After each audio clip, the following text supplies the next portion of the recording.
Assalomu alaykum. Xush kelibsizlar Umid Toshboy YouTube kanaliga. Akalar, ukalar, bugun sizlar 15-noyabr biz hozir Surxondaryo viloyati Uzun tumani Madan Turmush mahallasiga qarab yo'l olganmiz. Videoning boshida ko'rib borganingizdek bir xalta unni telefonga ortganmiz.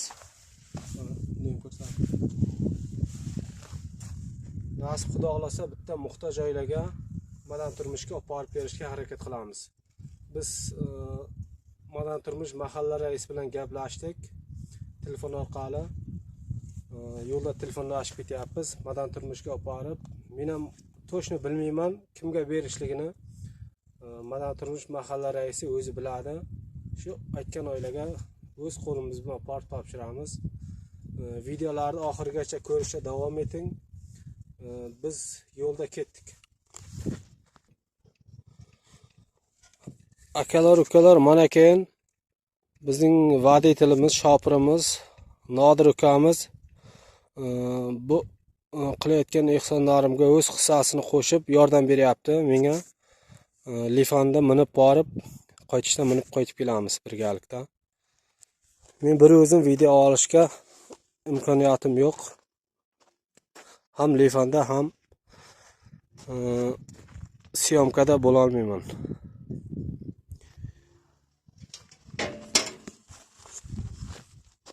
E'tiborlaringiz uchun kattakon rahmat. Videoni oxirigacha ko'rishga davom etingizlar.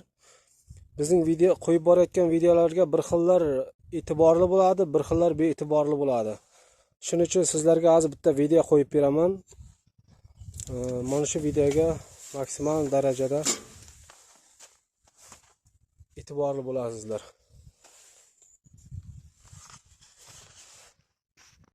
Kelaylik, yelkadosh bo'laylik deb keldik, lekin bu holatni ko'rganda hozir aytgan gapingizda bizning problemamiz menudagi qaysi ovqatni tanlash bo'ladi. Boya ko'rdingiz, bunisini zakaz beramiz, bunisini zakaz beramiz. Ya buni nima qilaylik, qorin to'yib qolsa olmaymiz, bo'lmasa bunisini ham olamiz. Bo'ladi. Boshqa tashvishda. Bu ham bir ibrat. Endi farqini ko'rganim qadriga yetadi. Bitta shunchaki tasavvur qiling, ular shu yerda yotib turib mashta bo'ldi, boshqa hech narsa yo'qda. Qo'rqinchlik-ku. Chiroq ham yo'q hatto, qarang. Televizor yo'q, bolalar o'ynab kulishga bir sharoit yo'q. Qishda nima qilishadi? Buni o'zingizga solib bering. Yozgi amalingiz. Ha, eshikni ochib bo'lsa ham soyada o'tirib, lekin qarang, qishda ham shu ahvol bo'lsa, eshikning tepasi oyna ham yo'q ekan. Salafan tortib qo'yilgan. Shunaqa. Roliklarni qo'yamiz, odamlar undan da o'tkazib yuborishadi. Ular bo'lmas bachkana jinnig'ini hali tenteyicha vaynlanimi, hazillanimi, bemaza hazillanimi, behayo hazillanimi, ular bo'lmas videolarim, kontentlarnimi, haligi dunyoga g'arq qiladigan, cheksiz orzu, havasga uni tortadigan videolarni ko'rish vaqt topishadi, sabr topishadi, imkon topishadi, lekin bunaqalarni hech bo'lmasa oxirigacha ko'rib berishga ham imkon qilishmaydi odamlarimiz. Prosmotrlarimizdan ko'ramanda. Shunaqangi daraja tafovut baland, haligi dunyoni ishlari bu yo'q. Dunyo oxiratda foyda keltiradigan haqiqiy mo'min musulmonning farzi bo'lgan amallar. Shunaqangi darajada baland tafovut. Qo'rqib ketaman. Biz hamma sababini qilish uchun shu yo'lga chiqdik va shu sabablardan bittasi mana bugun sizni taklif qilganimizda Hasan aka. Bu sabab azizlar. Va ishoning, mana yigitlarimiz ham guvoh. Har kuni mana shu tashvish meni qiynaydi, har kuni. Yana nima qilishim kerak, yana nima qilsa bo'lar ekan, nima qilinmagan ish qoldi deb rosa boshimizni qashiymiz. Nima qilsa bo'lar ekan yana deb. Gapirilgan gap qolmadi, qilinmagan bir ssenariylar qolmadi, aytilmagan bir oyat hadislar qolmadi. Hamma imkoniyatini qildik, safarbar qildik, sababini qildik azizlar. Arzimagan shu 50 ming, 60 ming dollar bilan shularning hayoti hozir yaxshi tarafga o'zgaradigan bo'lsa, bunaqangi 50 ming, 60 ming dollar qalashib yotgan, bunaqangi 50 ming, 60 ming dollar bo'lar bo'lmas narsalarga sarf etilayotgan joylarni juda ko'pni siz ham bilasiz, men ham bilaman. Oddiy soatini 50 ming dollar turishini yaqinda aytgan to'g'ri to'ray. Bunaqa soatdan nechta desam bor, 4 ta 5 ta o'tdi. Bir tanishim Germaniyadan Toshkentga bittasiga krossovka jo'natayotgan ekan. 70 ming dollarlik krossovkani sotib olib jo'natayotgan ekan. Krossovka o'ylayapsiz. u juda oddiy holat bo'lib qoldi. Oddiy holatda gaplashamiz-da. Voy nech pul ekan, qanaqa zo'rni olibsan va qayerdan olding? Menga bitta aytib bor. Oddiy narsa bo'lib qolganda, o'zimni bolalar, yaqin ulfatlarim orasida ham juda ko'p bunaqalar. Oddiy kiyib yuradigan kepkasini o'zi $1000, $1,500. O'shaqa kepkalarda nechtasi bor? Har yangi chiqqanda kolleksiya chiqishini kutib o'tiradi. Oldindan zakaz qilib qo'yadi. Oddiy kepka haqida gap ketyapti. Lekin yetimga deb miskinga deb bir narsa so'rasangiz, titrab ketadi. Mingta bahonasi bor. Mana shu Jizzaxga kelayotganimizda ham Jizzaxda taniqli bo'lgan sportsmenlarimiz, Jizzaxda taniqli bo'lgan boylarimizga aloqaga chiqyapman-da. Menga nima deydi? Ming afsus. Yetib borsin shu gaplarim sizlarga. Mayli xafa bo'lsanglar ham, ertaga oxiratda rahmat deysizlar. Aka o'zir ozgina qarzlarim bor edi deyapti. To'g'ri, qarzlar bordi. Nimadan qarz bor? Bir Dubaydanmi, Turkiyadanmi yaxshi katta bitta villa olib qo'ygan bo'lsa, shunga oxirgacha pulini bermaganmiz, shundan qarzi bordi. Yo'qsa katta bitta kredit olib qo'yib, katta bino qurgan bo'lsa, shundan qarzi bordir-da. Shuni qarz deyapti, tushunyapsizmi?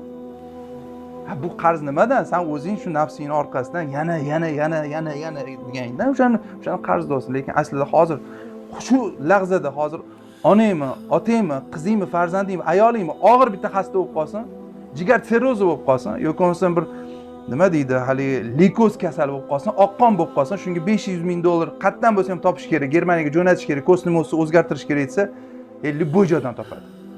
Shunda topadi, birinchi reys bilan charter bilan uchirib yuboradi. To'g'rimi? Farzandiga kerak bo'lganda, onasiga kerak bo'lganda, u paytda qarz haqida o'ylamaydi, qarzim bor demaydi, to'g'rimi? Nimadir sotadi jab bo'lmasa. Lekin shu joyi non tuzini yeb turib ko'kargansizlar, o'y azizlarim. Shu xalqni haqqi bor, yetimlarning, miskinlarning haqqi bor, boyning molida faqirning haqqi bor deb bekorga yetilmaydi. Alloh taolo boyning moli kambag'alning haqqini qo'shib beradi, tamom. Uni berish kerak. O'sha nimaga bu tafovut baland? Chunki vaqtida berilmayapti shularning haqqi.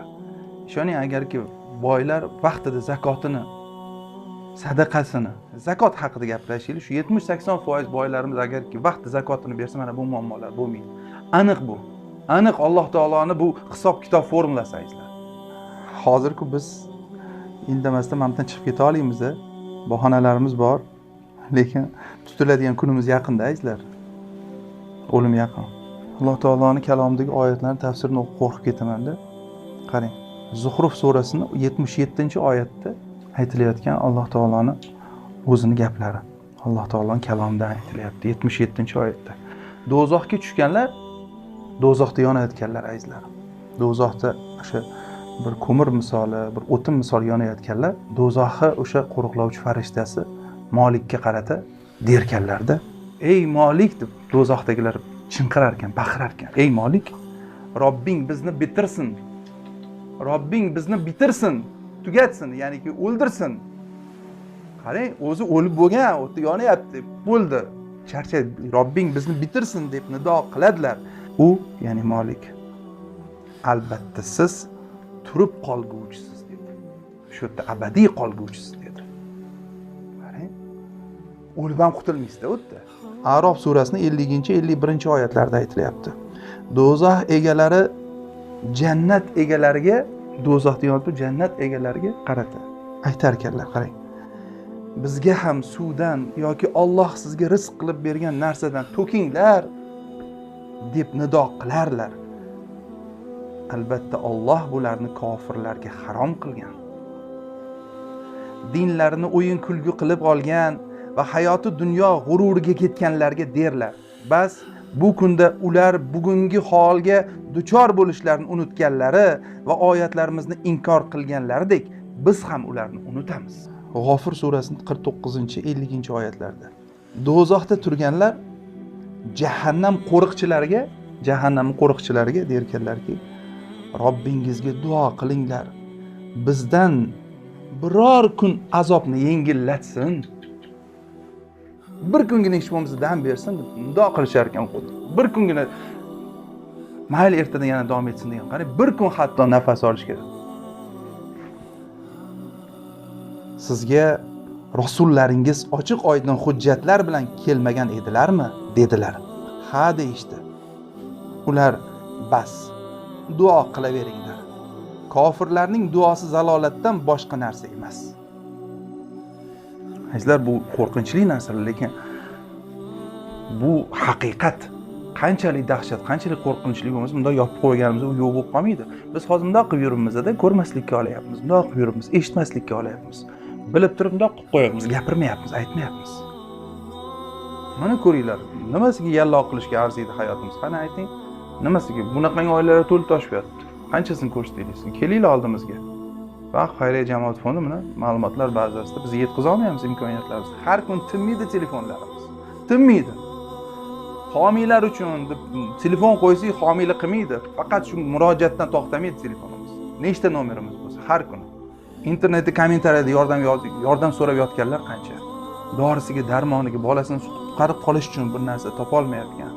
Ko'rdingiz azizlar, non bilan suv ichib kun ko'raman degan bolalarning videosini qo'ydik. Nima eng yaxshi ko'rgan ovqatingiz non bilan suv deyapti. Chunki boshqa narsani yemaganda non bilan suv deyapti. Odamlar bemehr, bee'tibor bo'lsa, u qaysi birini eplab olsin-da ular? Qani ayting. Ularning hammasiga pensiya ajratiladi. Bularni kerak bo'lsa pensiyasini o'g'irlab yeyotganlarni ko'ryapmiz. Bularga moddiy yordam ajratiladi. Kerak bo'lsa bular moddiy yordamni o'g'irlab yeyotganlarni ko'ryapmiz. Bu nima? Qani haqiqat? Men aylanib o'rgilib baribir shu fikrga qaytaveraman. Sizga yoqadimi, yoqmaydimi? Hamma ayb o'zimizda. O'zimizni isloh qilmaguncha muammo tugamaydi. Hamma ayb o'zimizda. Mashta qo'pol qilib aytganda axlatiga belanib yotganlarni ko'rib olmasa-da, o'tirgan joyida hamma ish qilib o'tiribdi shular. Mana shunaqa qilib qo'yish mumkin bizani.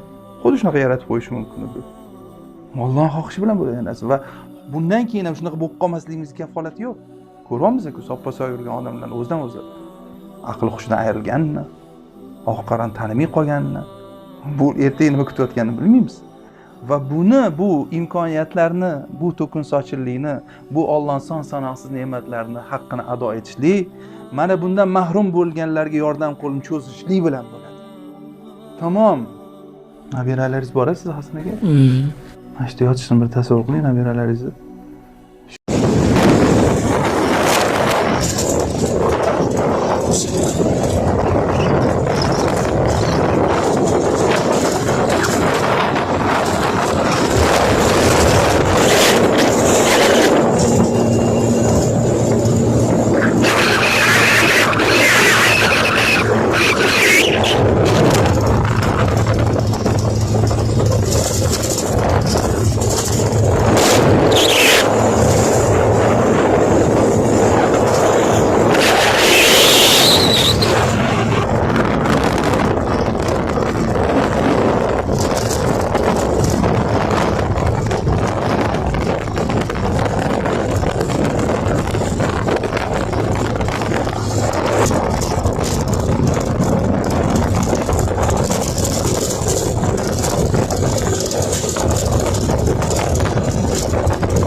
Akalar, ukalar, mana ekan biz uni madan turmushga berib qaytdik.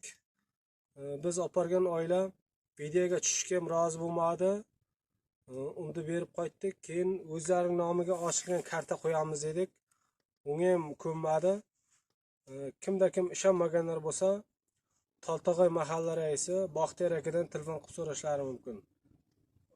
Obunachilarimiz ichida ishonayotgani ham bor, ishonmaydigani ham bor. Telefonni biz ko'rsatib qo'y. Unda berib qaytib kelyapmiz. Hammaga sog'lik, salomatlik. Hamma ishlarimizga omad. Sog' bo'lsin. Qilayotgan ehsonlardan 3 dan birini xalqqa ko'rsatib boramiz.